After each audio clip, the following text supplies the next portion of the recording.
Welcome to GovIT, a new monthly podcast series from DLT where we will discuss the next generation of public sector IT solutions with the technology innovators driving the change. I'm your host, Tom Temin. Each month we explore a different technology, what it is, and how it can help public sector organizations achieve their modernization goals and accomplish their missions. This week we're sitting down with D2IQ's Chris Gaun to discuss Kubernetes, an open source standard for orchestrating containers. Now, that sounds like a mouthful, but we'll describe how practical it actually is for deploying new cloud-hosted applications. Chris, good to have you on. Thank you for having me. Let's start in the beginning. Explain Kubernetes and where it fits into the whole IT ecosystem to begin with. Yeah, sure. One way to understand Kubernetes is a little bit of history around specifically IT in the data center.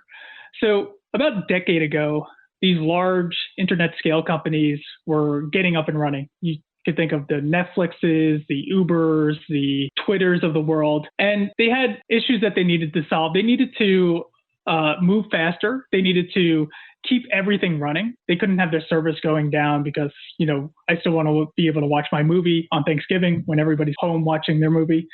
And they needed to do this in a way that was efficient and cheaper to compete in their markets. And so one of the ways that they did this is that they just built big data centers or invented cloud computing so that they could easily spin up new infrastructure. But another thing that they needed to accomplish is actually running these services and keeping them up and running. So they couldn't go down. And so they were all building their unique solutions to do this and to do it in an agile way. And then eventually someone at Google about 6 years ago or 7 years ago said that, why don't we take our internal system that we're using, take the lessons learned, and build something more generic that everybody can deploy in their data centers to get that type of scale and efficiencies that we're getting in our own data center. And that was the birth of Kubernetes. And today it's used across many organizations across the world, primarily in data centers in order to deliver these web services that we all enjoy in a more agile and efficient way. Well, is it a standard? Is it a piece of software that you apply? What is it that you're getting when you're obtaining Kubernetes? Yeah, it is a piece of software or service, or some would call it an API. What it is basically a way to develop software that always keeps it up and running. So if something goes down, like say a piece of the data center, like actual servers or computers go down, it doesn't affect your experience as a user because the service will go and spin up somewhere else, and I'll be able to keep on watching my movies or order my Uber service or whatnot. It almost sounds like the equivalent in software of striped drives, where with one going down, you would have another drive come up, and the data service from those drives never went away. Yeah, it's similar to that. It's similar to RAID that we had in the storage space, but you could almost think of it as almost like a data center operating system that you apply across many servers. It's not something that you run on your laptop typically, although you can for development purposes.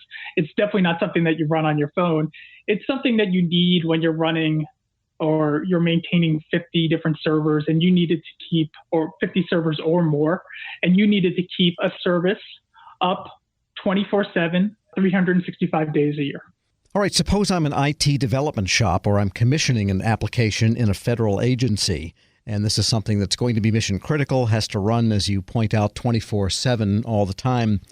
How do I bake the Kubernetes standard and product into that software development? How does that all happen? How does it get to apply to a new development? Yeah, sure. If you're a developer, you could request that your IT department, central IT, offer a Kubernetes service. Or as I said, it is small enough that you could go download it, hopefully from D2IQ, and run it on your laptop to get started. If you work in IT and want to move faster, work in a more modern way, and cut cost, then you can offer a Kubernetes service, and you could get it from D2IQ and download the software and deploy it. There's a number of other providers and vendors that also have Kubernetes software. And for those that like to know what's going on under the hood, we mentioned in the beginning, this is the orchestration of containers. Why don't we, just for people that might be new to this, first of all, define some of the terms, starting with container in the world of software development and deployment. So containers, you could think of as just a way of packaging software and shipping it and deploying it to a server or your computer. And it does it in such a way that it segments the space that it needs, meaning the CPU and memory, so that other services and other applications can run on that server or that computer without a need of virtualization or another, spinning up another machine. So it just offers that type of efficiency. The thing is that when you actually build a container and you do ship it onto a server, what happens if that server goes down? You lose that container. So the next thing that you need, that you realize that you must have, is some way to orchestrate these containers. You can think of orchestration as the dance that containers need to do in order to maintain this high availability and always be on. So if that server now goes down, what happens is that the orchestrator will take that pattern, that binary that you deployed, and go deploy it somewhere else so that your users, whether they're using some website or something else, won't have any disruption in their service. And so this is the basics of container orchestration. Basically, what it's doing is it's abstracting all the infrastructure underneath, and it is deploying these containers, and then it's dancing them around in your data center to give the best experience for your users. And how big are containers? Are they defined by, say, a logical function or by a number of lines of code, or what? It is defined basically by a standard of packaging, but typically they're a certain amount of CPU and memory. So when you go ship them, you're typically defining how much CPU it needs, or a limit of CPU and memory that will be defined for this container. And maybe give us some examples of the types of government programs where this could be useful, this whole idea of a orchestrated container system under a Kubernetes rubric. Yeah, sure. Some of these government programs or entities need or have the same requirements that those internet scale companies did 10 years ago, which means that they need to move faster and they need to keep things up and running all the time. So this includes the armed forces or intelligence agencies that are constantly competing and need to do better than the other players out there. And so you see a lot of Kubernetes in those spaces. You see a lot of Kubernetes, honestly, throughout the federal government and state governments and local governments now.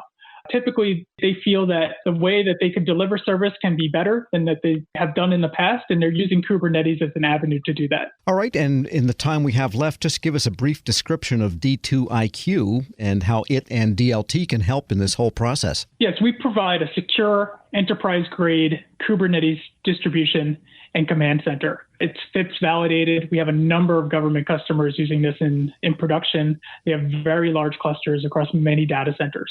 So this is something that we have the expertise to deliver, that we have deep insight and people that have worked for Kubernetes or with Kubernetes for 5 years.